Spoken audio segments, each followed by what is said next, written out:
Olá, meus irmãos e amigos, tudo jóia? Espero que sim. Eu sou o Matheus, estou aqui hoje para gravar mais uma reflexão.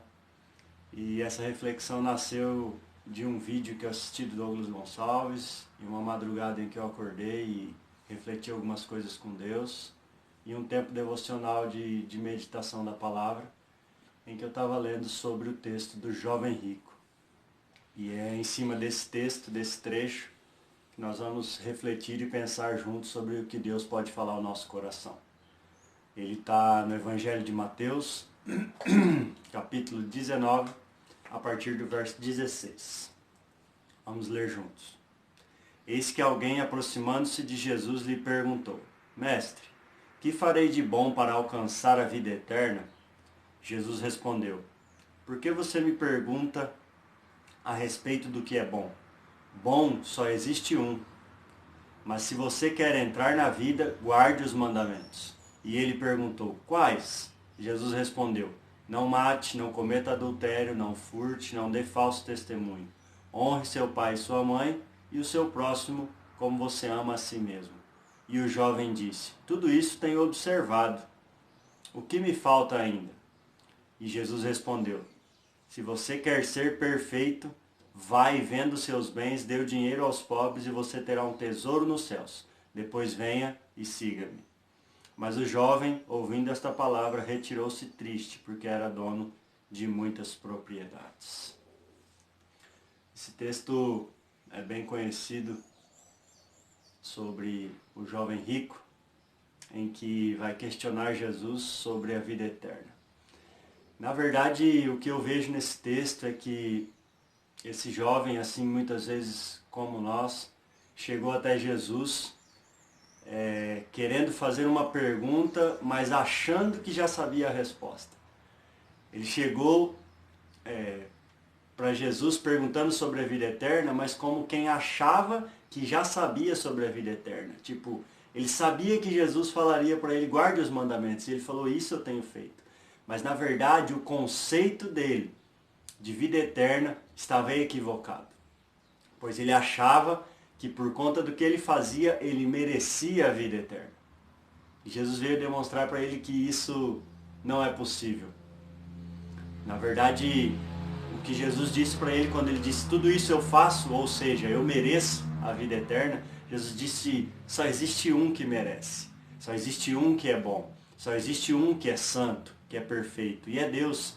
Deus é santo, ou seja, separado, perfeito, único, integral. Deus é o único que tem esse título. E Deus seria o único de merecimento, Ele próprio. Nós não. Então Jesus vem quebrar esse conceito errado que foi ensinado ao jovem rico de que ele faria algo para merecer algo de Deus. Ou seja, ele poderia talvez comprar a Deus com as suas ações ou com aquilo que faria.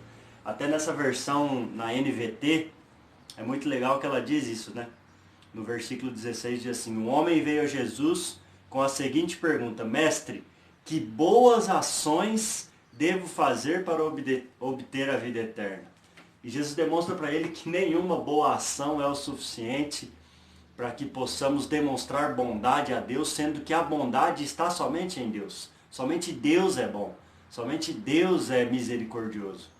Então, esse conceito Jesus veio demonstrar naquela geração sobre a religiosidade e que serve para nós hoje. O conceito de que a bondade emana de Deus. Então, o primeiro passo para que a gente pudesse ter uma vida eterna seria o passo em que Deus deu. Deus teve misericórdia. Deus teve amor pela humanidade e por isso existiu salvação para a humanidade. Não pelo que a humanidade fez, pois a humanidade nunca fez nada que merecesse a própria salvação ou a própria redenção. Jesus explicou ao jovem que ele não merecia a vida eterna pelo que ele fazia. Mas o que é vida eterna? Em João 17:3 diz para nós o que é vida eterna.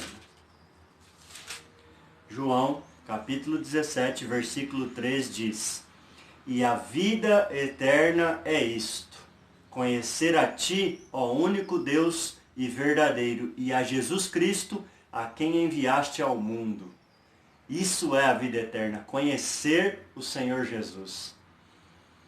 E falando sobre conhecer o Senhor Jesus, no próprio Evangelho de João, Felipe questiona Jesus sobre a revelação do Pai.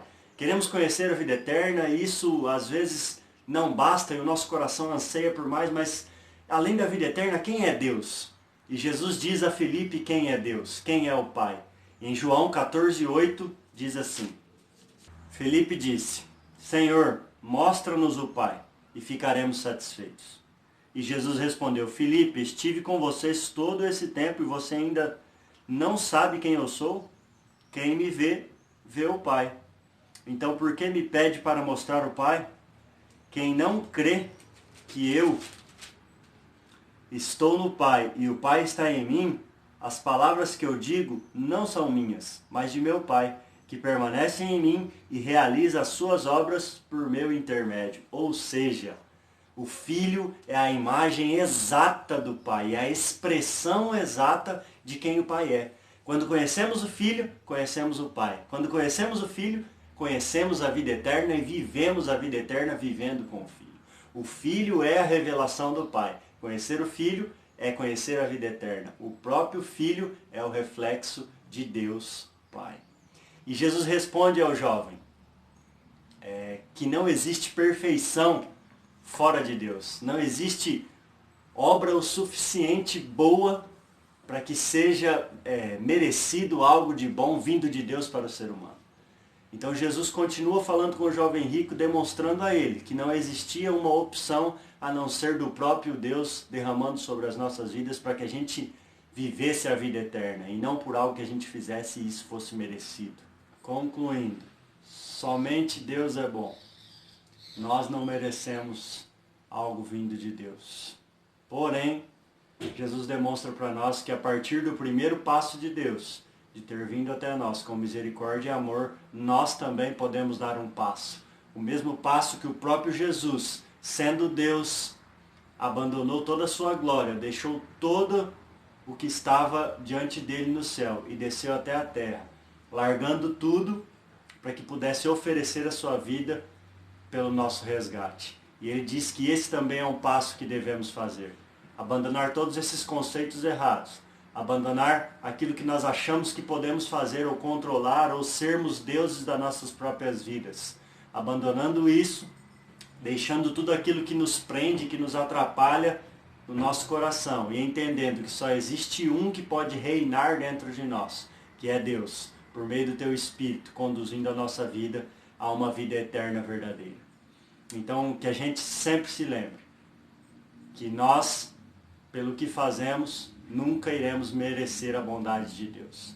Mas Deus derramou a sua bondade sobre nós, derramando a vida do seu Filho, o único santo, o único perfeito, para que nós pudéssemos caminhar na mesma direção. E por meio do Espírito Santo, nesse poder, caminharemos em bondade e em amor. Deus abençoe você.